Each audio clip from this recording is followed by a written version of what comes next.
Alright, so this is going to be part 5 to What If Deku Was Taskmaster. So with that being said, let's just roll the intro.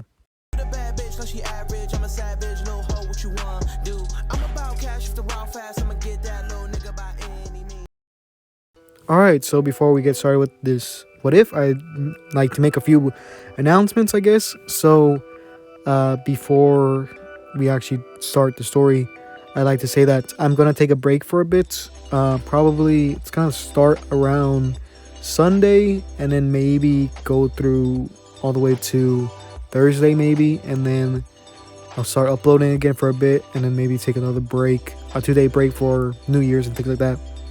So yeah, I just wanted to say that so you guys don't think I'm like dead or something. Also, I wanted to know if you guys wanted a thoughts on video with Dr. Stone, since season 1 just ended and I have caught up with the manga. I want to know if you guys want that kind of video, so I could, start doing some work on that video. Anyways, also, for my UA Year 1 kind of stuff, can you guys please go and check out that series? Please go support it.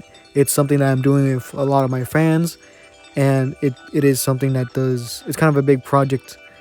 And for that kind of explain video where I'll talk about the top 10 heroes, I am doing art for that kind of video. So you saw yesterday, if you went to my community tab, one of the top 10 heroes, and I'm gonna try to do the top 5. Like, I'm gonna draw the top 5 in that video. So yeah, if you can go, please support that. I'll have a link to the playlist in the description, and yeah, please go and support that series so we could, get more attention to it. So with that being said, let's actually get into the what if. So our story would start off just after the obstacle race, and this is the part where we're actually going to go over the cavalry battle. And in the last part, Ida actually did get second. No, he got third place, and Todoroki got second, so they can't be on teams this time.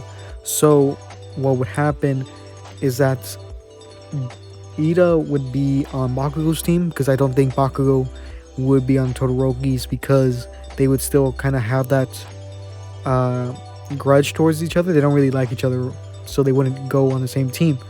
As well, this would give Bakugo a chance to progress further into the fight, since he would still have one of the top 3 kind of headbands. And Deku, he would still have the same team, because there wouldn't be really too many people that would want to go on his team, since they don't really know his quirk too well. They just know it's some sort of strength quirk. So yeah, so to replace the person that Todoroki's missing, let's see, I guess we could go with Mina, because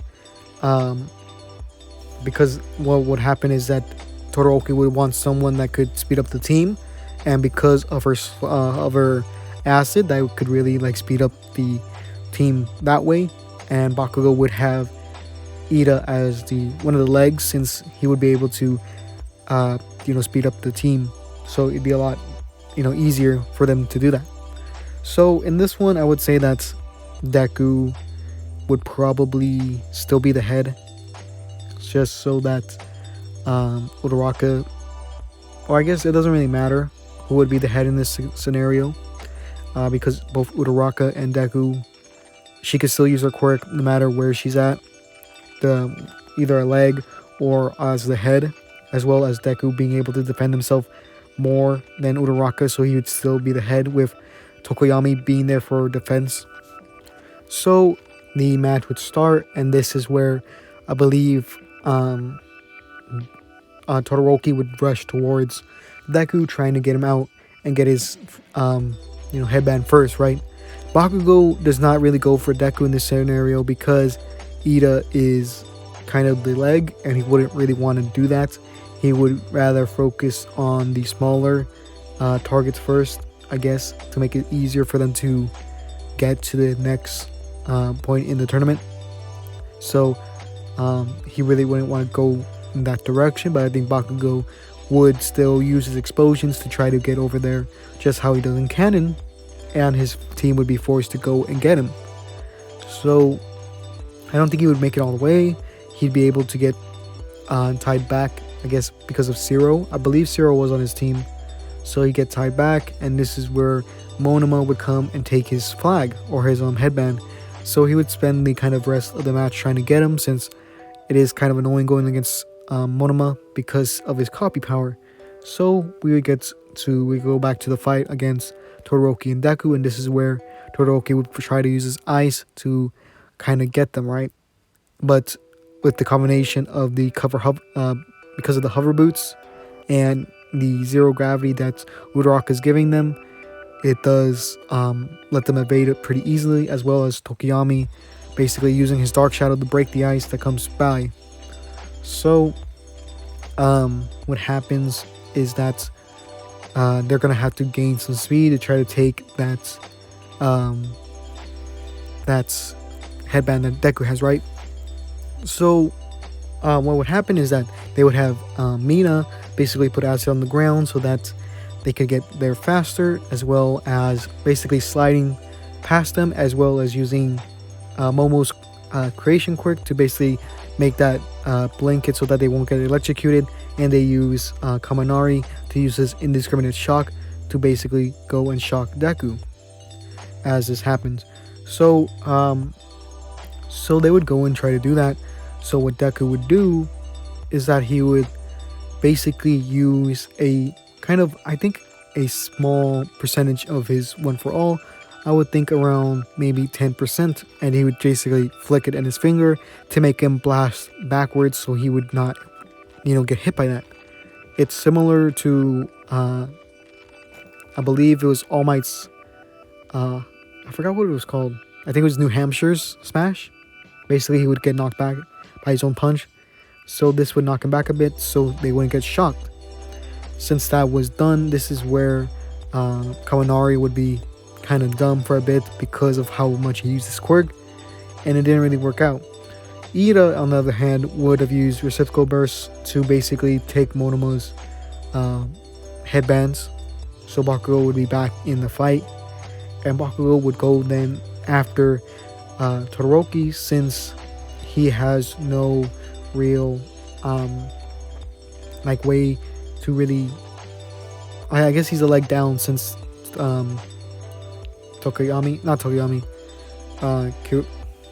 since Kaminari is kind of down for the moment, he would try to go and get them, but since Ida's kind of out of it too because of his leg, because of his engines kind of stalling because of how he used Reciprocal Burst, they really wouldn't be able to put up much of a fight either way, and the ice that Todoroki would make would be exploded or would be blown away by Bakugo's explosions, as well as Mina's acid would melt some of it. So there isn't much for either of them to do. So while they're kind of fighting, this is where Deku and the rest would basically lay low for the rest of the cavalry battle until the time runs out and they are declared the winner, with Todoroki being second and Bakugo being third, and the rest of Ida's team, or Ida being in third since he was the captain, I guess.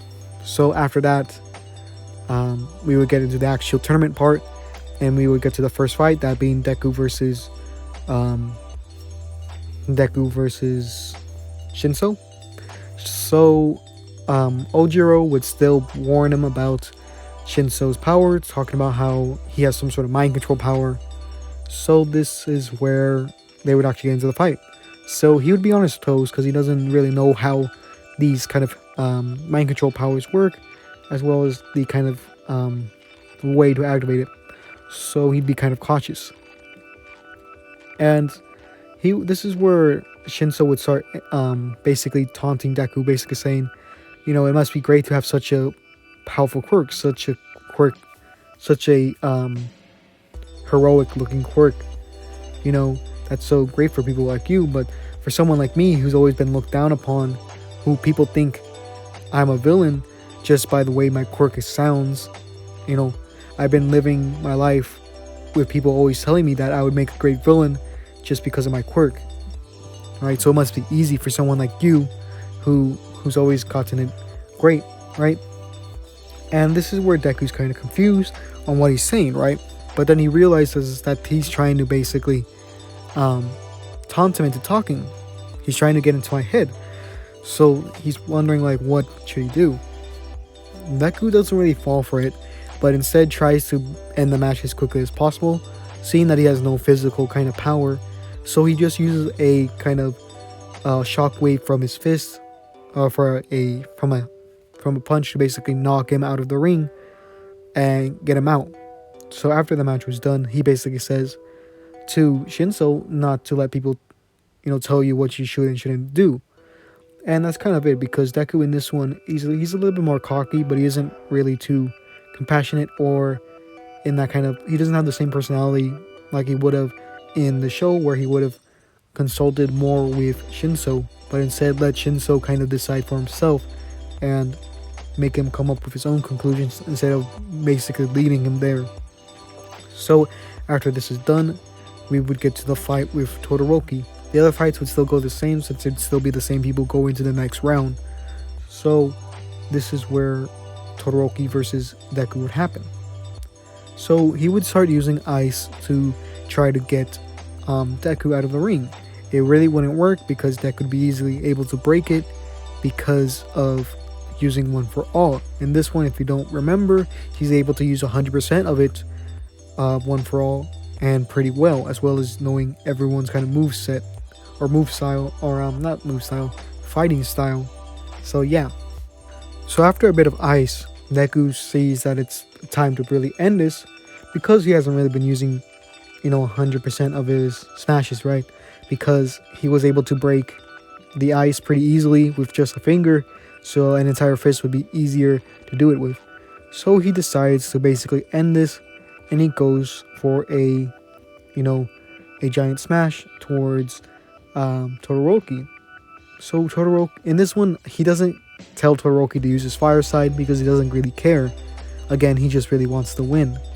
So he would use a smash to basically go for Todoroki, and this is where Todoroki would just pull up a bunch of ice to try to block it so that he could survive the hit and maybe counterattack. But it's not enough ice to really do much in the process, and actually does hit Todoroki and pushes him far back a bit. So it would still cause a giant kind of shockwave around the arena, causing some Mentos to put a few walls up so that the audience isn't really hurt. Todoroki would then be seen basically knocked out in a crater in the wall from this fight, and Deku is then he progresses to the next round. So the other fights would still go the same. So this next fight would be Deku versus Bakugo, and Bakugo's kind of waiting for this match, right? Because if I remember right, Bakugo does not like Deku in this one. He actually hates him because of how he acts, right? So we would get to the fight. This is where Bakugo would try to go for Deku, trying to do different moves that he hasn't seen before so that he could catch him off guard. But what Bakugo doesn't know is that Deku has been seeing everyone's training throughout the that week, right? So he would have known about these moves and be able to counter them. So he would do, like, let's say he did something similar to where he went for a hit, but actually use the explosions to actually go behind him and basically use the explosions to throw him, right? But instead of actually doing that, Deku would have seen what would happen, because he's seen this. If you don't remember, in my last part, Deku didn't really do much training, but instead looked at everyone else's training so that he could get an advantage. So he'd be able to counter this and actually throw him onto the ground, but he would use a little bit of one for all into it so that he could actually do a little bit more damage, right? So this would cause a small crater into the ground, and some gust of dust would go up and kind of blind both of them. This is where Bakugo would try to launch an attack at Deku again, but a little bit slower this time since he is a little bit injured from the takedown. So he would use explosions to kind of clear out the dust, as well as trying to find Deku. Deku would find Bakugo, and he would basically kidney punch him from the back, and Bakugo would kind of step forward a bit from the pain because he was hit from the back. He would then turn around, but as he turns around, he would throw kind of explosion into Deku's face for a second, and this would kind of blind him since it was very close up. This is when Bakugo would then come and rush him to go and hit him, right? But then this is where Deku actually does block it, and no damage is taken. As he blocks it, this is where he would push him back using something similar that All Might would use, would be a Carolina Smash. I think that's what it's called, where he does the kind of X with his arms and basically goes forward. He would do something like that to knock Bakugo away. I think this would have enough force because Deku would put more force into this one to basically knock him out, and this would launch him again outside of the arena, just how he did to Todoroki. So yeah, this is where I'm going to end it, and in the next part we'll go over the Stain fight. So yeah, like I said before, go check out UA Year 1, and yeah, I really appreciate all the support. So with that being said, this is going to be another video, so yeah.